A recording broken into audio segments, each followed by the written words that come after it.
If one person is capable of sin, then we all are. I'd rather take delusional confidence than being insecure. I started to forgive others the more I started to kind of forgive myself. And I can't rule out that if I was put in the situation of someone who's a sinner or sins greater than me, that I wouldn't be doing the same thing, you know? Wouldn't you say believing you're God is like the highest level of narcissism? Because a lot of I guess my success came from being... No matter what, if you want to be or not, you're all in. Chase Austin, dude, happy to have you here. So you write these articles, I guess you would call them articles. They're like these extended posts on Twitter. They're like screenshots, so you can see it all in one thing. And you do an incredible job with it, dude. And if there was one of those that you wish almost everyone would read, which one do you think that would be? I couldn't say, man, because I feel like when I write, I'm kind of shifting through all the personalities I guess I've had over the years. And it's, you know, I'm writing from a different type of emotion. So, I mean, whatever emotional state you're in, that thread's going to be best for you.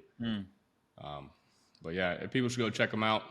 I like to yap. I like to rant on a whole different topics. But yeah, a lot of it's just writing from the heart and whatever I'm thinking about. A lot of it's a journal to myself.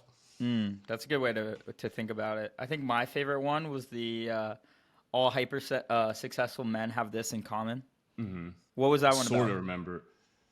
If I can remember, just kind of how a lot of the dark side plays into success. Because I think a lot of self-awareness comes from kind of digging into that unknown side. We're going to see it as darkness in the beginning. We're going to see it as evil, as negative, until, you know, we start to understand it a little bit more and more.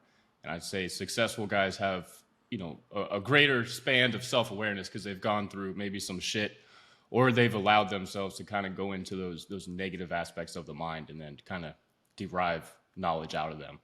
So you think it's like a comfort with uncomfortable feelings and a willingness to like fight through them? Is that what you're saying? I wouldn't say fight through them. I'd say more so accept.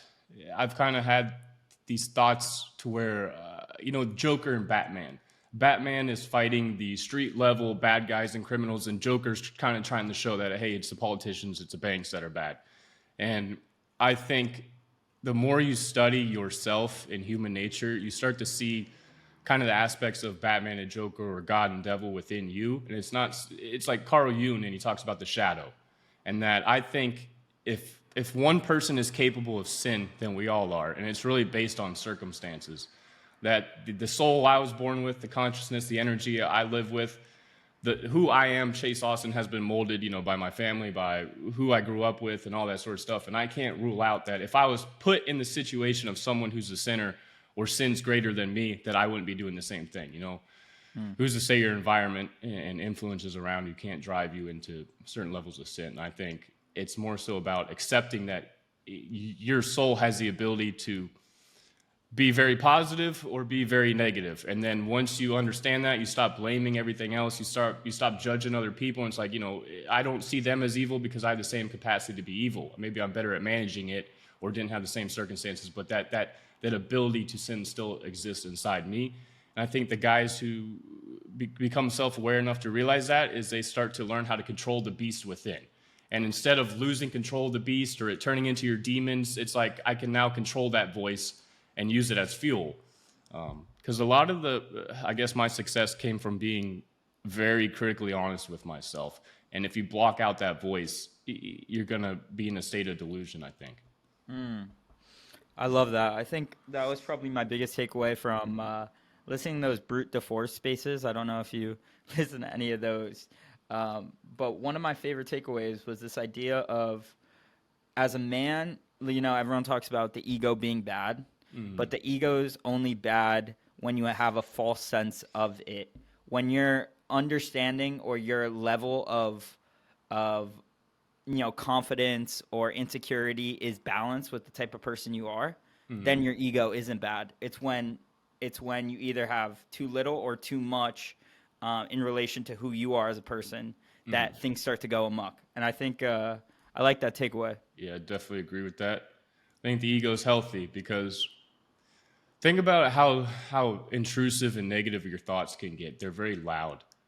And the only way to overpower them is to come in with something louder. It's like If a dog starts barking at you and you're crazy enough to bark back, sometimes the dog will back down. I think it's a war going on inside your head of the, you know, current / weaker version of yourself versus the, you know, version you're trying to create. And sometimes the ego will help you kind of see yourself as a superhero to where you can come in louder than those negative thoughts and kind of scream, you know, like, I'm going to make it, I'm the shit, I'm him. It's like, because, you know, I think maybe it plays into that thread on successful guys too, is that they'll be very cocky and kind of brainwash themselves out of fear.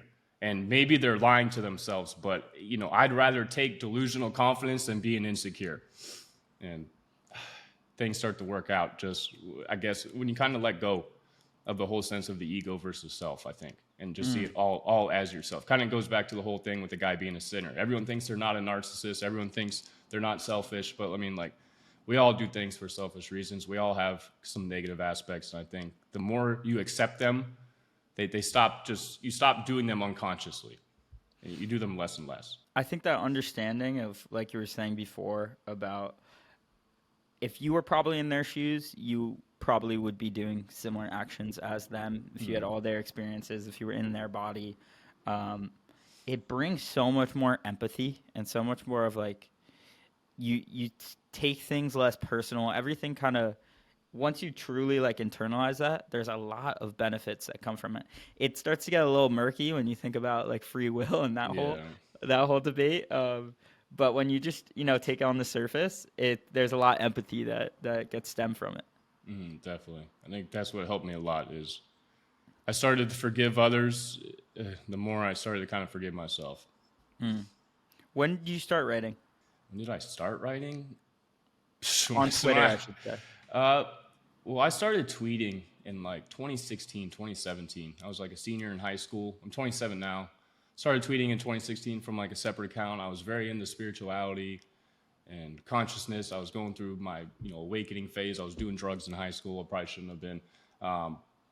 And, you know, I was just a yapper, man. I never studied how to write. I would just be the guy in the group message who was just sending paragraphs and paragraphs. And I always felt like I was trying to teach everyone I was learning or trying to force it on other people. So, like, I don't know. I just spent a lot of time alone too. I was never someone who studied writing. It was just, I just thought a lot. I think my way of thinking just comes out in the writing. What type of drugs were you doing back then? Was it like LSD, acid, like mushrooms, like the psychedelic consciousness stuff? Yeah, I was super anti-drugs up until senior year. Started smoking a little weed, and then me and my friends tried LSD.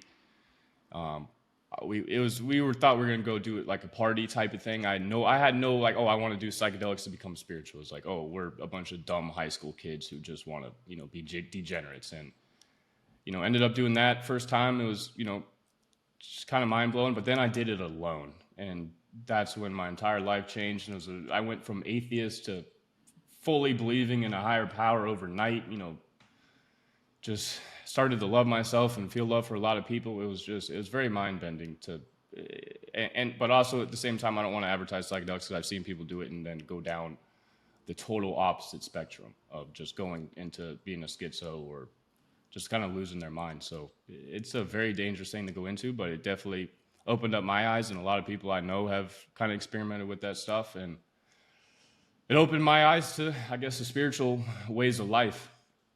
Yeah, I mean, I can relate to that as well. I was a freshman in college when I tried it the first time, tried LSD, and I just had this profound sense of, like, to each their own. And at the time, I was like typical college student. I was going out every weekend. I was partying a lot. And I just had this, like, profound moment of understanding that, like, that wasn't me, and I was only really doing that to please all the people around me, because I wanted to be liked and accepted. And I was just like, dude, just be your own person. I'm like, that it doesn't matter. Like, it's all good. Stopped going out, started reading a ton, had never really read books, started lifting, just trying to better myself in every way. And it ended up compounding in a really interesting way. And it was, you know, I think at the core of it was just like a comfort with doing your own thing. And I don't know how long it would have taken me to get to that level of understanding without that moment of doing the drugs. And, you know, I don't want to advertise them either, because I don't think they're a great I don't think they're great for a lot of people, but there's definitely some profound realizations you could have by using them the right way. Yeah, you brought up a great point. Probably my first time doing it alone, it was like you kind of get a third person point of view of yourself, and you start to see like, okay, this isn't really me. And then the whole the programming of the matrix, you start to see, okay, a lot of the ways I act are from my mother or my father or even my friends, or just things not super into. It's kind of, I almost felt like I started having feelings and thoughts I had as a kid and forgot existed. That's a good point, dude. There's definitely like a childlike wonder or a childlike aspect to it that you lose, that you really haven't felt in a long time until you get until you try it. Exactly. Which I feel like we're kind of advertising it a little too much. Do you feel like there's any negatives or any consequences you've experienced from dabbling in it? Oh yeah, I say unearned knowledge is big because it's Love like that. you go too fast. I think that's where I learned the duality of life, where I was like, okay, we just got to get as rich as possible, get as many girls, become as spiritually enlightened, become the highest frequency in the world, and then you start to get into the shadow. Psychedelics, spirituality starts off as sunshine and rainbows, like, oh, I'm discovering myself, everything's good, I love everybody. And then you start to journey into places you haven't gone before, or into the shadow sides of life, and you start to see how dark human nature is, how dark the world is, how manipulated everything is, like all the people we grew up watching as heroes, all these movies, our government, and all the patriotism and going to war to fight for our country, and you just realize how big a lies it is. That's when you really start to go down now the dark end of the rabbit hole when it comes to spirituality, and a lot of people can't handle that stuff. And I think subconsciously or unconsciously, we will block ourselves from higher levels of thought or consciousness, because that's the whole reason we're in this dimension in the first place, right? I believe that we are all the same consciousness, just separated into a bunch of different pieces, like kind of like Hindu or Buddhist type thoughts, in that when you're in the higher dimensions, you're all knowing. I think that when we die, we return to being all like one with God, and I think we are God, just experiencing itself in many ways. And I think that when you know everything, it's just, there's no mystery or childlike essence to life, and we put our lives, ourselves, our souls into this dimension to forget, so we can play as if we're a child, to where we can experience the whole array of emotions, and we can learn new things. And I think that part of our spirit doesn't want to wake up, doesn't want to be in the highest frequency, because it came here to play the game. And I view this life like an Xbox or a PlayStation for angels. And I think that's why you'll see people, like, when you try to wake them up or try to get them into spirituality, they just don't do it, because maybe their soul's tired of it. They're just like, I just want to play the reality as a child instead of being this philosopher, psychologist, or their spiritual guru. I think that's a profound level of understanding or concept, because a lot of times, like, just being in flow and enjoying life, and really enjoying, whether it's a football game or just hanging out with your friends or something like that, there's a level of enlightenment in that, and there's I think if you do too many of those psychedelics, there's definitely a spiritual ego that can manifest. And I think I don't think those are the type of people that you want to aspire to be like. Mm-hmm. There's something beautiful in just being able to enjoy, have a childlike wonder for all things that you're experiencing in life. I agree 100%. And I'd say it's a lot of those people, like, I think it's a spiral. You start to wake up and you reach the top, and it's like you're the most into, I need to know everything. I know the most. You know how, like, dudes on Twitter, they're all, well, actually, you're wrong. Well, actually, they're always arguing over, like, the truth and what spirituality is, or philosophy. And I think a lot of guys will start to think they're smarter than me or know more, because I started to realize in my spiritual journey, okay, it's not about how much knowledge do I have. Do I know more than everybody?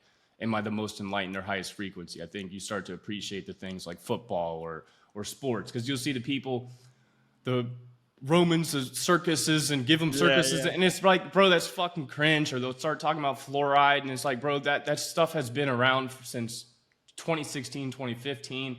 And it's like you'll get tired of it, and you'll get tired of the constant search for knowledge, but it'll come back. I think everything loops back around. You'll go, it's like going to sleep, like your soul goes and your mind turns off.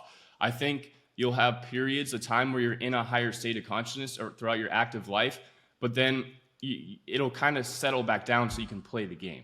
And it's like, I'll come into a state of higher consciousness so I can get downloads, so I can come into higher frequencies and get new knowledge, like how Tesla and some guys would talk about that, how you can access the ether or the Akashic records and pull knowledge out. But then you actually have to go use that knowledge. You don't need to be in the overthinker, constant thinking mind state. And that's where you just kind of allow yourself to go back to sleep.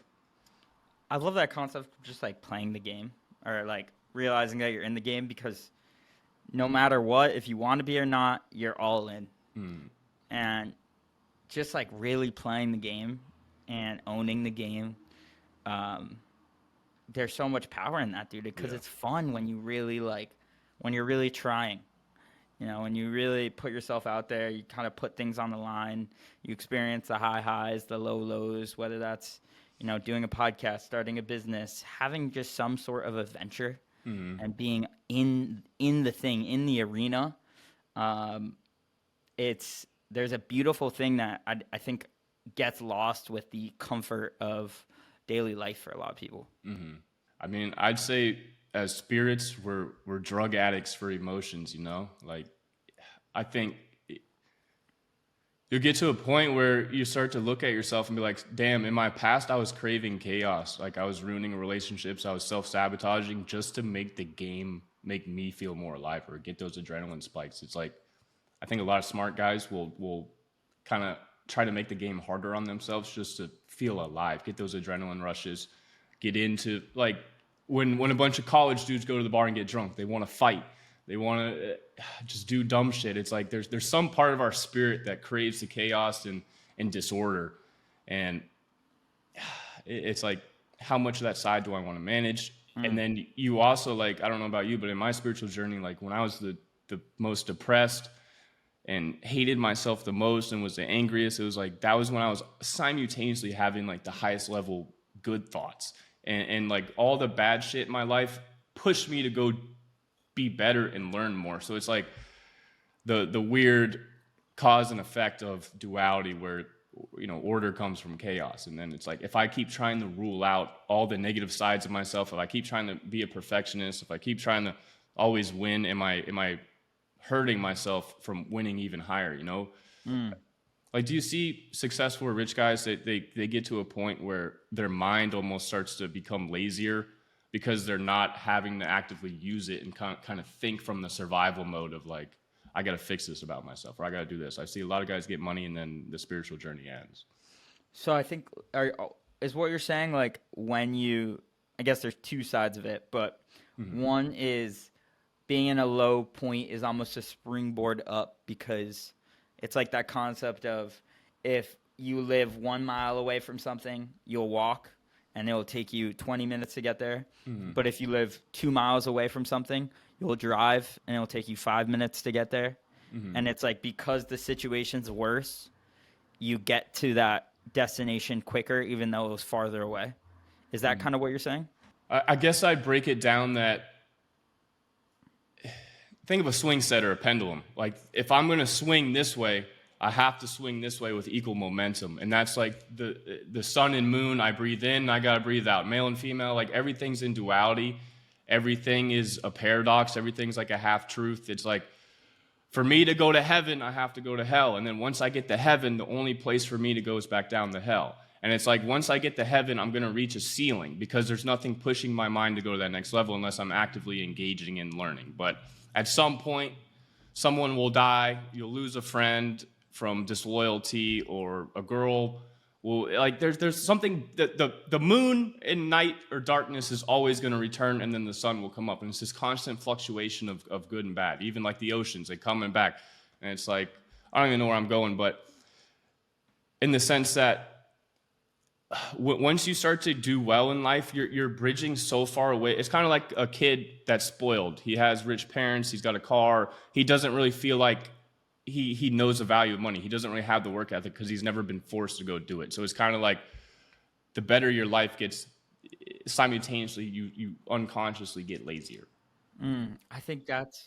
Do you think that's why like you see a lot of rich people get into like martial arts or jujitsu or Yeah. something that they're really bad at that kind of kicks their ass that gives them that feeling of like being a beginner, being bad at things.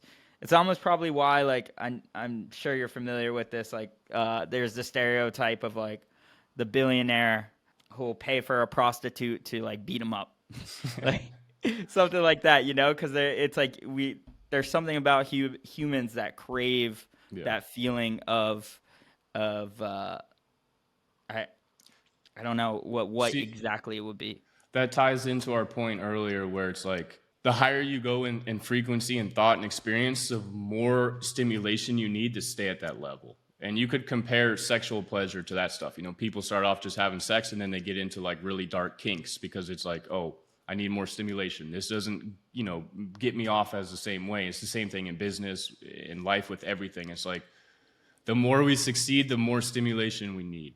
What do you think about aura? Because you've written a little bit about this topic, and it's one that people are uniquely interested in as of recent.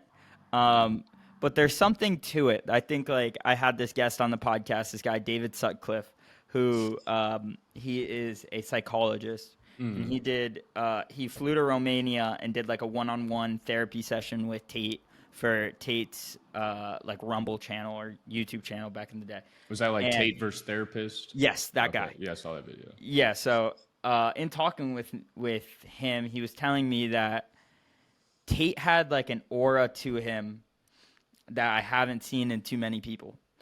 And since that conversation, I've thought about that concept of aura, and there's something to it. It's not like just this made up concept. There's definitely some people who have a charisma or an aura to them when you communicate to them. What have you kind of learned from writing about aura? So, aura, all my perceptions of reality funnel down from the concept of all is one. I truly believe that like you and me are two different people, but we share the same consciousness. That you and me are God, just playing this game so we can experience, every angle of perception or every experience life has to offer. It's like if I were to create a video game, I'd want to play every character. And to do that faster, I can just run infinite simulations and put myself into the game to, just experience whatever. But to get to the point, I believe aura comes from the understanding that you are everything. The more my consciousness understands that you are me, that the girl I think is pretty is me, it's like they start to gravitate towards you because you see it all as yourself. And if I love myself, I love you. And it's just like, I think some part buried in everyone's subconscious, they understand all is one. And when they look into my eyes, and if I understand that, like, I see you as me, then it's like there's something that goes off in their head and they just automatically gravitate. And I think everything, like, if you were to put something in water and it can float, it's gonna float up. If I smoke something, the smoke is gonna float up. Everything naturally goes up. So it's like if you are in a higher frequency or closer to God, everything is going to naturally gravitate towards you because you are source, you are consciousness, you are the energy or the higher self they are looking for.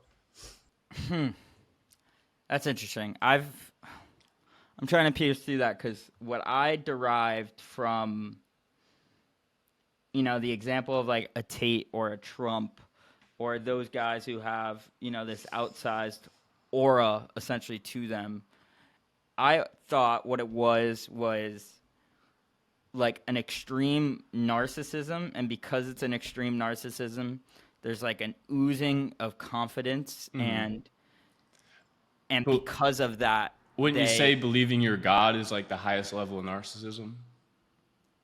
That's a good point. So it's like it's kind of like that. It's like I think when I write or when I do anything, it's like sometimes I'll slip out of frequency. It's not saying that like I'm God, I have control over your reality. It's just that I believe that my consciousness is connected to everything. That like my cat, me and the cat share the same consciousness, just different degrees. And you could say that aura can come from different degrees of confidence. And I'd say the highest level aura or confidence is to where you see the physical reality as a projection of your mind. It's like I have to admit to myself that I am the god of my reality in order to control it, or else it's going to constantly control me. I think of, you know, how they call it Mother Nature. It's feminine. Physical reality is feminine, and then, you know, the masculine parts of reality is very it's all thought. You have thought and then physical matter, and that's masculine and feminine. And I think that if you see the physical reality as separate from yourself, you're submitting to it like submitting to a woman, when the feminine aspects of reality are supposed to submit to you. So the whole aspect of, like, if I'm praying to the reality versus commanding it, if you see yourself as God, I think everything, it's like this, it's like placebo, but on a much grander scale, to where, like, it's hard to tell people stuff like this if, you know, if you haven't had some synchronicity in your life where you see, okay, I just had a thought and now it's manifested instantly. What do you think the danger is of having like a mindset like that? It's full of self-accountability. There's no one left to blame. If you, it's that's why it's, as soon as you step into the role of God, you automatically step into the role of the devil too, because now it's everything's on you. I can't blame anyone for money, what I feel internally. If a girl cheats on me, it's like, or if something goes bad with friends, it's like, you manifested that. Some part of your psyche led you into this experience. Is that like a Hindu concept, a Buddhist concept? Hindu? There's mostly Hindu, but I think throughout majority of religions, they all hint at this. And I'd say I didn't really get into it until I got into quantum physics, because my mind always needed to see like tangible proof. And if you think of school, how we learned everything's made of matter, right? But matter can't be created or destroyed, only separated. So like the atoms that make up my phone make up the computer I'm on, but they also make up me. And then if you look at as a universe as a whole, because you could say, if you look at a tree, it has the trunk, the branches, and the leaves. It has 3 parts, but overall it's just the tree. You could say Chase is one leaf, Ryan's another leaf, but overall we make up the tree. Okay, hold on. I'm actually sorry, I clicked the button, actually started the video. Oh, no worries. worries. Yeah. So we were talking about like making up the whole by the different parts, and we were connecting that back to, you know, like a religious context. Yeah, so if you get into like quantum slit theory, where they talk about a study where if atoms aren't being observed, they behave more like a particle, like it's in a solid state. But when you're not observing it, the particle is everywhere. It exists in infinite possibilities. And I think that the atoms that make up you make up me. And when you get into the Bible, like Adam and Eve, like Adam is representing that he is the atoms. Like he is everything. He is the entire. I never thought about that. That's a weird connection between the word atom and Adam. And then like the serpent is the idea of separation, to where you go into the matrix and you're trying to get out of the matrix, but the matrix is, you're just inside a dream of your own. Like when Neo starts to fly and all this sort of stuff, when he realizes he is the one, and he gains these superpowers because he realizes that he's inside his own mind. And now he can fly, now he can dodge bullets, all this sort of stuff. There's a lot of really interesting biblical interpretations when you have like a mindset of oneness. It's interesting how like it definitely connects in different aspects of, you know, these biblical studies or stories that maybe from a traditional like pagan point of view that you wouldn't have, you know, thought of. Mm-hmm. It's interesting. Is there any other ones that come to mind for you?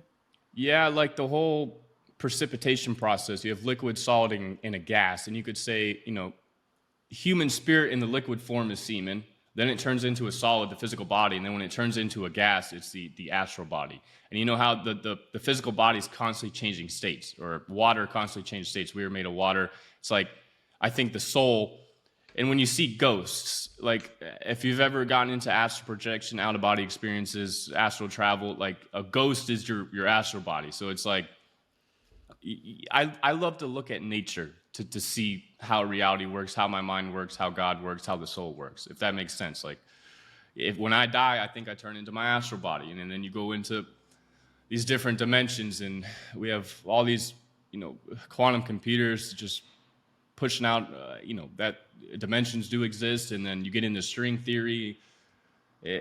That was the rabbit hole I went down, was quantum physics. I think if you can find a physicist who can mix it with spirituality and religion, it's like you're getting somewhere. And hermetics, the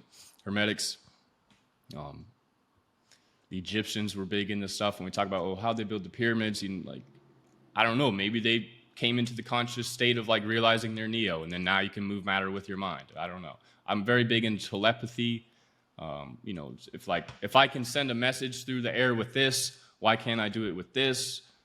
I think all technology is a model of the technology of the human body and consciousness, and it's just everything's a fractal of a fractal. But I can rant forever, and it's just a bunch of rabbit holes. Do you think there's some practicality in thinking that way, or like, is there certain actions you feel like you do because of that mindset? Yeah, definitely willing to leave my 9 to 5 a few years ago. Willing to bet on myself, willing to have really big dreams. Like, I just started posting on Twitter just to rant, and then I was going to school for software, trying to be a coder, and then my Twitter started to take off, and then it just kept unfolding to like the possibilities of how this could be a career.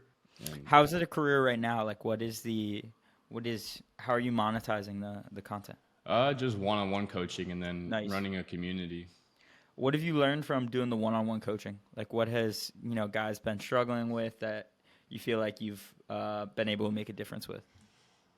I say the biggest thing is self-sabotage. Like, I truly believe success and happiness and strength and confidence is all a choice. And it goes back to what I was talking about earlier, is in the sense that people will self-limit themselves out of fear, out of insecurities, out of not knowing where they're going, or just not having faith in some sort of higher power to get them there. So how do you prevent that self-sabotage? There's a million ways, but really it just starts with being honest with yourself. I'd say that's the biggest problem a lot of guys have, is just they don't allow it. There's just blame something.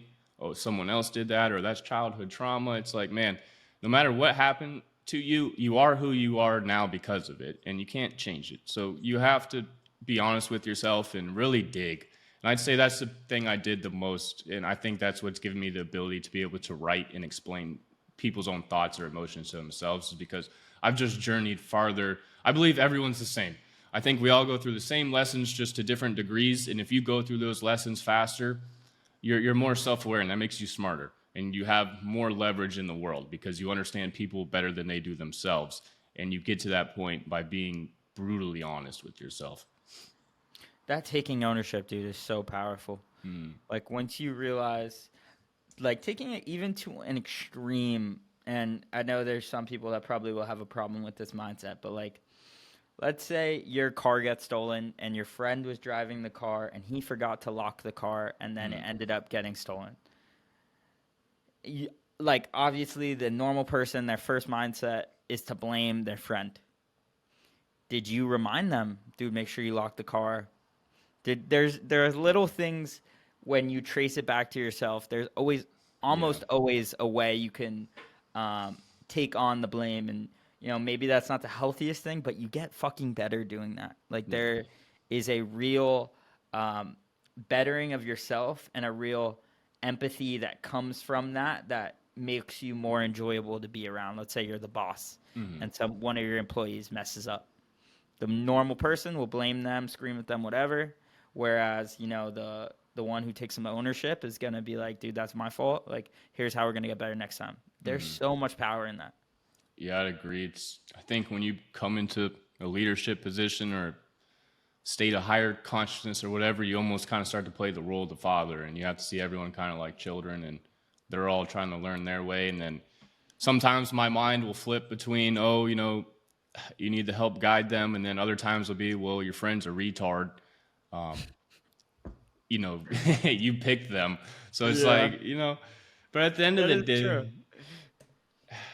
the day, it's fun to also just let go of the wheel sometimes, I'll lose track sometimes of, this needs to be perfect. Everyone needs to be perfect. And then at other times I do think that way, where it's like, I want perfectionism. I want everything at the highest level. And I don't know. It's the pendulum swings within the Yeah. mind of like being super involved and controlling and wanting the best, and then going to like super laid back hippie. Yeah, I think there's a duality there, like you've talked about, and it's like the art is finding what is that middle path for Yeah. you to walk along, where what are the things that you really should be like that disciplined business, playing the game versus the hippie that's checked out, and balancing those two things is I think like the art to life, really, at the end Yeah. of the day. I think it's all about finding that balance point. So I view, you have like heaven and hell, and then you have the in between. I view both of these as hell, and in between's heaven, because it's like, if you'll see when you try to do like the path to hell is paved with good intentions, or if when you start to overthink, when you become too confident, it goes bad. But it's just as bad as being too little of confidence or lack too much spirituality. So you want to be in that middle point to where you have a equal blend of feminine and masculine aspects, or conservative and liberal. It's like that middle ground is always usually a balance between both sides of the coin. And I think that's why like I view this as heaven, that we are already in heaven, because if I lived in a state of perfection, I'd get bored. If I couldn't make mistakes, if I knew everything, if it was constant positivity all day long, it would get boring.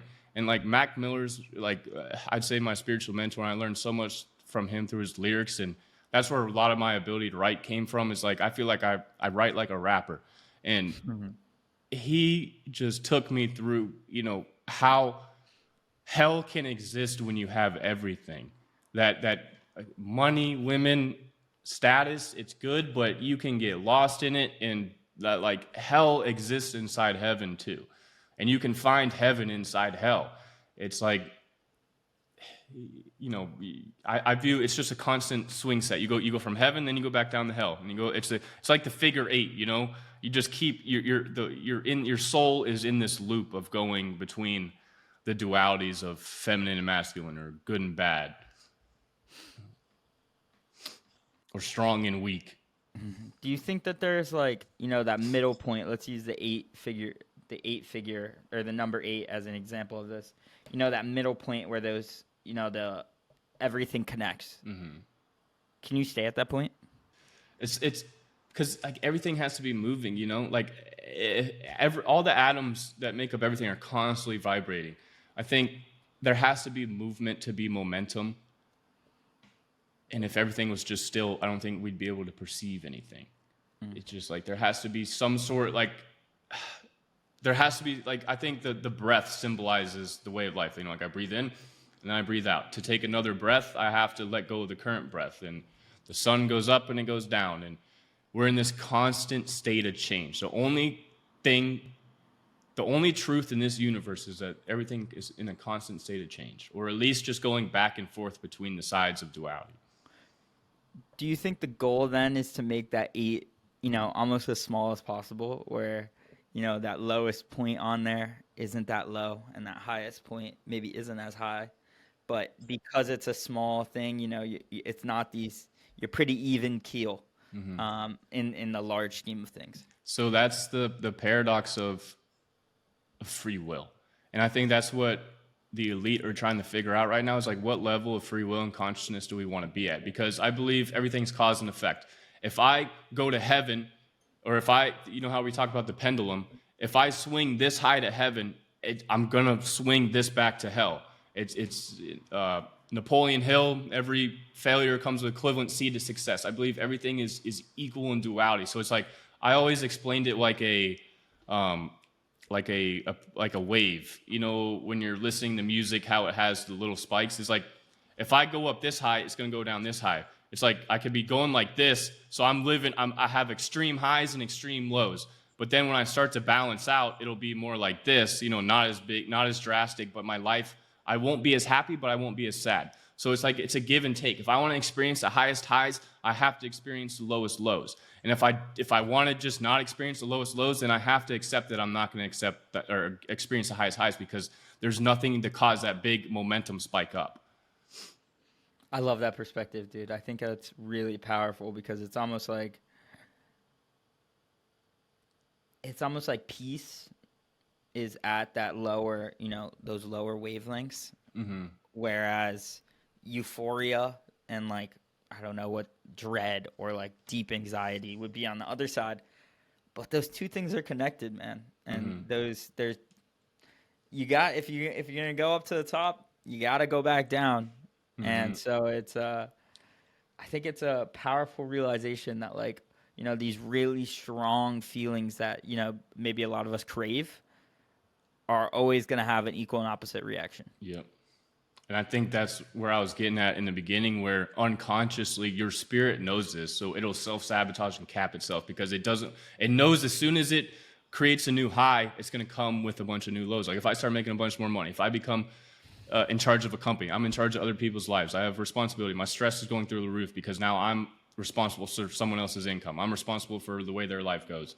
If I'm a life coach, I have all the responsibility to not say, hey, go do psychedelics, and now they ruin their entire fucking life. It's like, or give them bad advice or advice that doesn't tailor them. It's like, you can get to these positions of more status and power, but it's always going to come with that equal and opposite whatever. And that's where people get to pick, do you want to be here or do you want to be here? And it's like, if you want to make that big money, if you want to be someone in the world, you have to accept that it's going to come with some downs. And you know how, like, in Hollywood, the humiliation ritual is like a thing? You could say that's the elites or Illuminati, but I think it's God. It's like, if you're going to sell your soul, quote unquote, it's like, I think selling your soul, it's like, it means, hey, if I'm going to accept heaven, I have to simultaneously accept hell. And it's the same, like, you can't know true happiness if you haven't known true sadness, because you have no way to compare them. And I think there's also, like, there's phases to it, in the sense of, like, the type of risk, for example, that it requires to get rich is the same type of risk you want to avoid when you're already rich, right? So it's like, maybe when you're young and you're trying to get rich, it's all right to have those high highs and those low lows. And then when you get to that point, then maybe it's a time to meditate and relax and try to get that peaceful state, So I think there's phases to it. There's a time maybe for those extremes in general, and then there's a time for those things more in moderation. Yeah. I think your mind and body will basically kind of feel it out, send signals to you when it's kind of ready to relax or ready to go, kind of villain arc or hero arc. What are you focused on right now, dude? I know, so you're writing right now, you're coaching.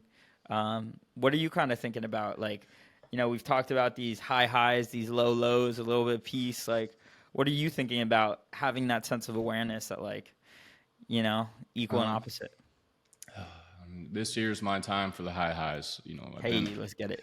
I've been inconsistent with the whole content creator thing, because it's like, I do think I have a lot of potential, and I think I've always been an introvert my entire life. I don't like, being super out there.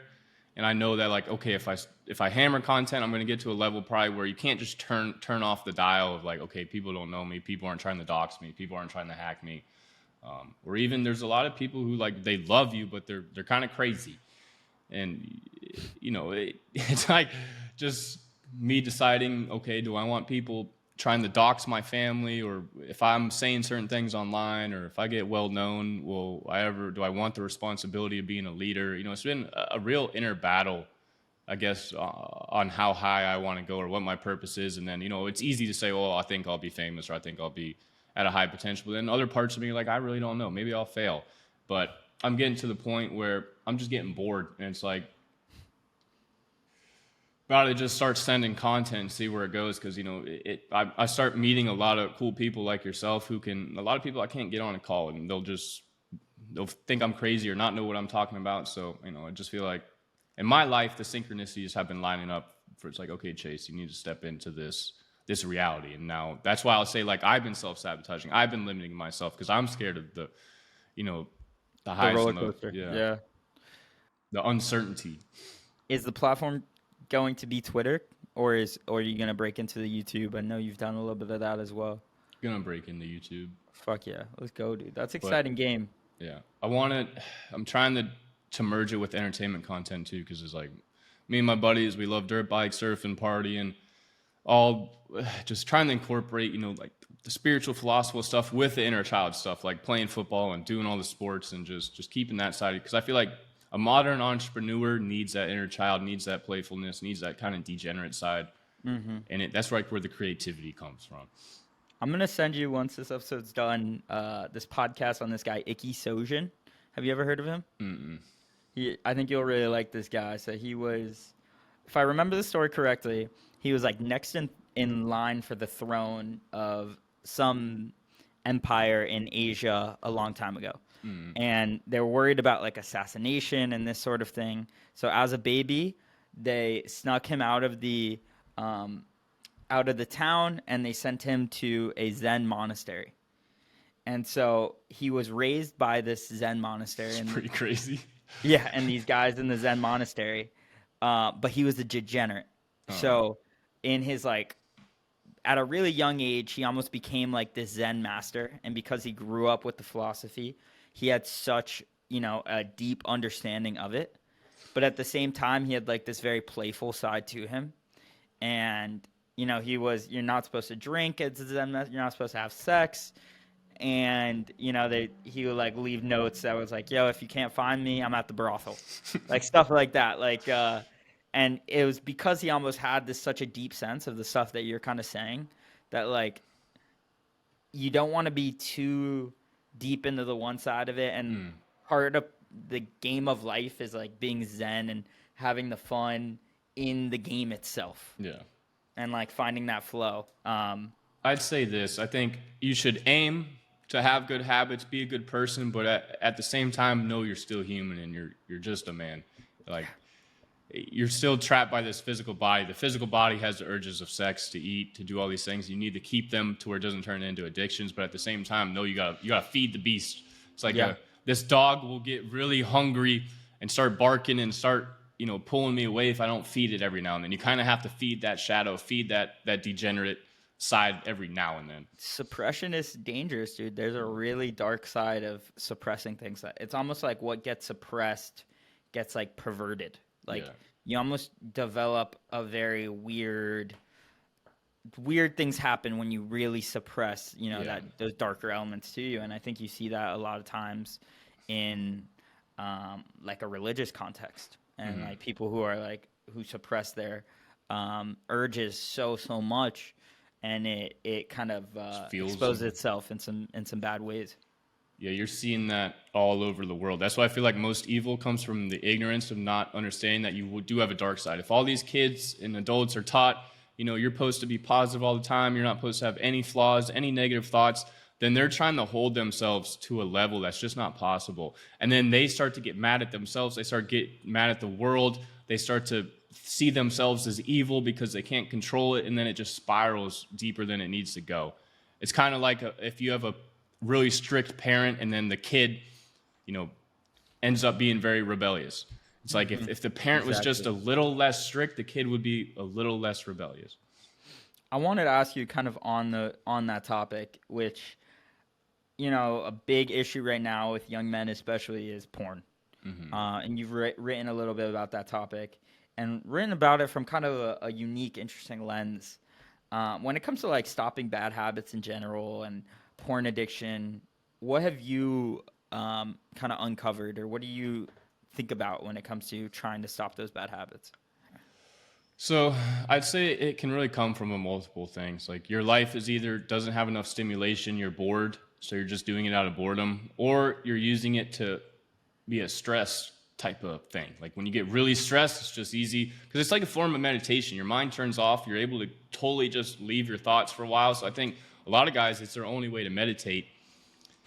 And then the last one would be like, we live in a world with no intimacy or physical intimacy. Like as soon as a guy turns over 18 or he gets older and he moves away from his mom, he's no longer getting hugs. Like there's guys that'll go 2 years without getting a hug. Like, I think a lot of it is just the need for some sort of intimacy, because I think in the past we were so tribal. It has nothing to do with, I think, like sex, like perversion. It's more so like, I just need to feel a physical touch. I need to feel some sort of love, some sort of, intimacy. And the only way is to like give it to themselves these days. Because it's like, okay, you could go sleep with a girl, but a lot of the girls out there are, it's like, I think a lot of guys are stuck. And then you also have all these like Instagram, man. Like, I don't care who you are. If you tap on one girl, your algo will turn into like OnlyFans light. We got dude. everyone's we're trapped, man. Yeah, no, there's no doubt about it. I think you take a really great perspective on it, because it's like the element of like being so exposed to it on social media, building up those cravings because of that. And then the lack of intimacy is like such a great point. And then on top of that, the boredom, the lack of adventure, it's just a way to meditate, like feel something. I think those are such powerful things that aren't talked about. And, solving for those things instead of just trying to white knuckle it yourself through something like that is a really good way of thinking about it. Yeah. So I think addiction, if you just try to force yourself, it doesn't work. It was kind of like I've been a weed smoker since I was 16. And like anytime I try to get myself to quit, it's like, well, I don't want to quit. And then it's like part of me can't quit because part of me loves it. Part of me wants to do it. So you have to go in and start to talk with yourself like, well, why do you love to do it? Do you, and then be like, well, what is it taking away from you? Do you love what it's taking away from you more than it? And then it's like, well, do you need to cut it out completely?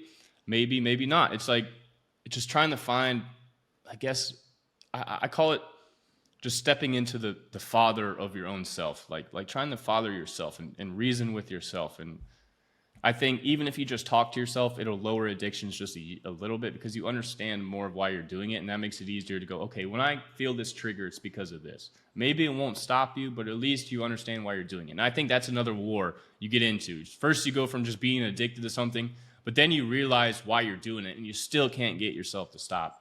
And I think the only way to replace addictions or to get rid of addictions is to replace it with something more stimulating. Like I think that's a really good point. You'll stop watching porn if you get a hot girlfriend. You'll stop fucking watching porn if you leave the house and you have something to do every day, or maybe even just you have more people around. Like if you're working remote, maybe go work somewhere. Like it's a lot of things. No doubt about that, dude. When it comes to your writing process, like how do you come up with ideas? Because this is something for me I'm really curious about lately. Which is idea generation, and how you can kind of come up with these ideas that turn into, these beautiful posts. So I'd say it's a mixture of just I have so much to pull from my subconscious from the last 10 years of just being a fucking nerd that I was reading everything. I was going to YouTube University every day watching everyone I could. So it's like I'm just pulling thoughts from mentors or videos I watched or even songs from the last, 10 years of my life. And then also my mind's always going, man. Like I'm always thinking about stuff. I'm always analyzing stuff. And then also to be a really good creator, I feel like you have to be a very,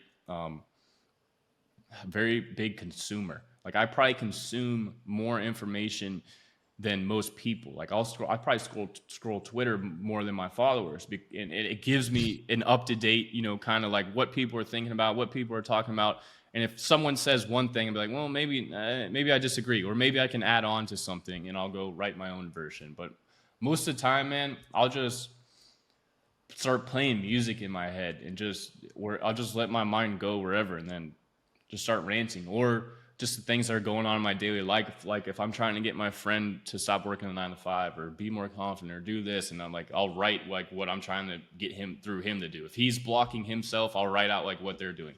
Or if I'm doing something, I'll just write out what I'm doing. I think there's infinite content ideas out there if you really just take a step back and you have to write when you feel it. I think if you sit down and you're like, okay, I'm going to try to write right now, it works sometimes, but you got to be in that flow state. If you're naturally doing things in life, you're naturally working, you're naturally engaging with people, and you're thinking about it. I talk to so many people. I got a community. I do one-on-one coaching, so it's just endless content ideas coming to me.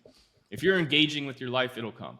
No doubt about that. I think that last part is so powerful and probably the most important, which is like if you're engaging with life, it will come. Yeah. Like I had one day where this was about, call it 3 weeks ago, Mm-hmm. and I've been kind of battling. I really only do this podcast in the sense of creating content. Mm. Like I don't really post that much on Twitter anymore. Don't try to do any real personal brand stuff. I just really enjoy having these conversations. Um, Kind of been battling through, is the personal brand thing something I would do? What type of content would I write? What type of content would I post? Mm-hmm. And so I did one day where I was like, all right, I'm just like not going to go on my phone for, 5 hours. I'm going to go to the gym. I'm going to be doing X, Y, and Z, but I'm just not going to be like TikToking my way through life for the day, just to see what comes up idea wise. And just by having like one workout with no music, no social media, meals with no phone, just a little notebook, the amount of ideas that just came to my mind for content Mm-hmm. was, almost endless. I think I wrote down like 18 different things that could be like an article or a video. And so I think once you really just shut off and you're like engaging with life, they just are going to come. Mm-hmm. I definitely Which, agree. yeah. I'd say with the personal brand stuff, that's where the spiritual aspect comes in. It's like, because I've noticed I'll experiment with my tweets. There'll be times where I try to be, write it really well, re-edit it, or edit a video with a bunch of hyper stuff. And then sometimes I'll just throw it out into the wind and be like, I control the universe. This is going viral. And then it'll just go viral. It's like, I think that I'm going to start teaching personal branding and stuff a lot. And my teaching methods are going to be a lot less, okay, this is the algo, this is this. It's like, you got to learn the spiritual aspects of like reality creation and manifestation. And then also like the confidence. Like when you say, having doubts or doing this and doing that, it's like, of course, in the beginning, the views are going to suck and it's going to be hard to gain traction. But it's like, I think that's where the universe is testing your faith and belief. And then once you just have that delusional, like, I'm going to make it, this is going to work. And there's just you placebo yourself and you basically shift into a new reality. I believe in parallel realities and shifting through realities, and that like whatever I truly believe, it's what it's going to be. If I'm 50-50 about myself and 50-50 about what I'm doing, it's not going to do as good. And I'll notice that about myself. My tweets will, one day I'll be able to go back to back like 500K, million, 500K, like just there's everything I post is viral, viral, viral. And then like I'll lose confidence, and then it goes with it. And I think when you really tie into like, okay, if I'm being my true self and I'm speaking from my soul, it's like whatever you want to call God is pushing that through you because it wants that message to go out. And I feel like the more you, I don't know, I guess in my stage, like there was just times where I'm like, just use me, God, use me. Let me serve you, use me. It was like, because I feel like I started, because I was at Twitter for a long time, or I was trying to build a personal brand for a long time, and it never really took off until I was like, just use me. I give up all my desires. I don't care if I'm famous. I don't care if I'm rich, because I felt like I was in debt. I had sins in my past. There was times I didn't like who I was. I wasn't doing the best things. I wasn't, helping people or doing whatever. And I was like, man, I've lived a more blessed life than 90% of this people on this earth, and I don't even deserve more money. I don't deserve more fame. So it's like, just use me for what you want to do. And that's when things started to go. It's like, I truly believe everything is spiritual. It's like, I never learned how to write. I never studied the algo. It was just, just raw from the heart, and then God does the rest, or whatever you want to call God. And I'd say I've talked to more people than majority of people. And it's like, what you're doing right now is you may not be getting the views right now, but you're building the ability to understand people at so much higher level than normal people, because content has allowed me to speak from guys from every country, guys that make $100 a month versus guys that make, $1 million a month. It's like, I've talked to every type of person, I've gotten to know them, and it just allows me to understand people at a much higher level. And then I think if you want to make money, if you want to do marketing, if you want to do sales, if you want to be a content creator, it's like, how well can I convey to someone that I understand them? How well can they resonate with me? Because I don't think it's so much about I'm teaching people anymore. It's unlimited information out there. People just want someone they feel like, okay, I'm not crazy, I'm not alone. That person thinks like me. So after spending this hour with me, what do you think your advice to me would be? Be delusional, man. Like I think the ego, like I just, in the back of my mind, I'll go back from being humble and really cocky. Like sometimes I'm like, there's no one in this fucking world better than me with a pen in their hand. Like no one can write better than me. No one can think better than me. No one can speak better than me.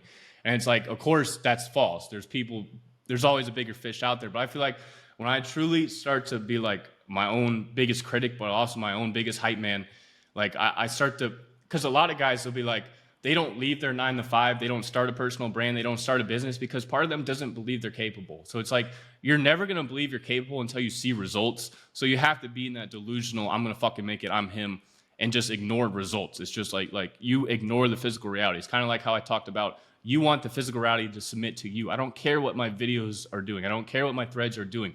This reality is going to submit to me because I'm working for that higher power. I'm working for God. God has chosen me.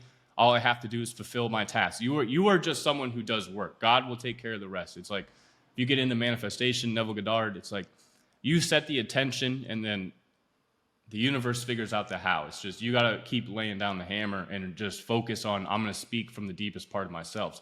The work you have to do is just on yourself. If you become more self-aware, if you become, I wouldn't even say cockier, but just both. Like you start to adopt both sides of the coin, God and devil, male and female. Like I feel like I'm a very feminine guy. I'm very emotional. Like, and that powers my thoughts. My thoughts go so much deeper than the average person because I'm having so much emotion fuel them.